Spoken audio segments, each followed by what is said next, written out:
Is Ohio State and Marshall meeting Saturday at noon. In September 2004, 20 years ago, Marshall made its first ever trip to the Horseshoe, and that led to one of the wildest games in Ohio Stadium history, with an ending that cemented one player in particular as a Buckeye legend. I'm good, bud. How you doing? Good to see you, man. Good to see you. It's been a long time. Yeah. Mike Nugent and Brad Bates have now met exactly twice in their lives. An O-lineman with you? Yeah. 2 decades ago, they met here in Ohio Stadium, Marshall's first ever chance to face Ohio State, and they came to Columbus to win. This could be your Super Bowl, right? This is your time to shine. You know, not just for the Thundering Herd, but for Central Ohio, for what would be considered the small guy. Bates grew up in Chillicothe and was once recruited by OSU. Brad and his teammates made life tough for the Buckeyes, with OSU leading 21-14 in the fourth quarter. Marshall turned an interception into the game-tying touchdown. Stan throws the ball, I catch it. All I see is that spot right there. It's all or nothing. Shoe fell off. I got hit, my shoe came off.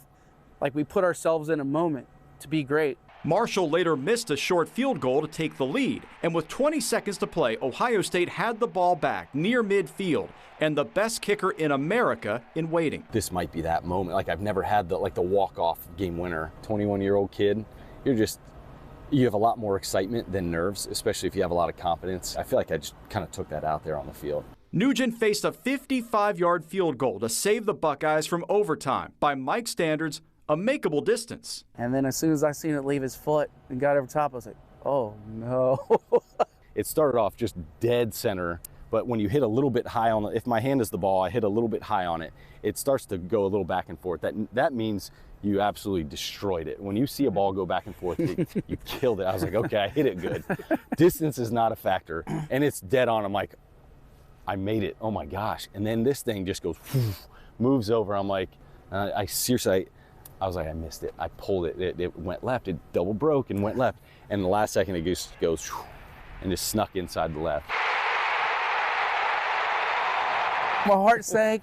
I think I hated everybody in the stadium. Finished the kick, and then I kind of saw my teammates, and I went for it a little bit here, and then just kind of got brought this direction.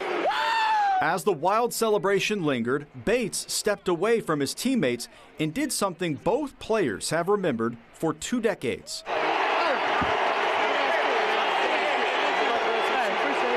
Not very often do you see something like that to end a game. Mm-hmm. From an opponent's standpoint, it's like, why not appreciate that moment and come up to you and give you your flowers, so to speak? To have that respect from your peers is just like you coming over and making a moment like that. It's just like, we were just kids. And to be able to have that kind of appreciation is just, it goes a long way. Seeing this all again, yeah, and kind of replaying everything. I mean, anytime I've been here, it always brings me back to that moment.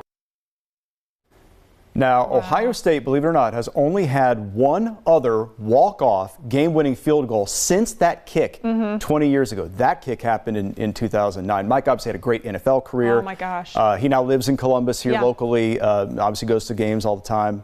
Brad Bates, by the way, still lives in Chillicothe, doing great, got a great business career, but he's going to be on the field. Oh, I love it. For Saturday. That's wonderful. For the first time since that. It's going to be so fun to watch all that unfold. The entire story is fantastic. I love it. I just have to point out, though, we talk about how amazing Mike Nugent was in his career. That perspective where he's standing on the field and it's so the goalposts are that narrow. narrow. Oh, my gosh. Amazing. Amazing. Back right after this.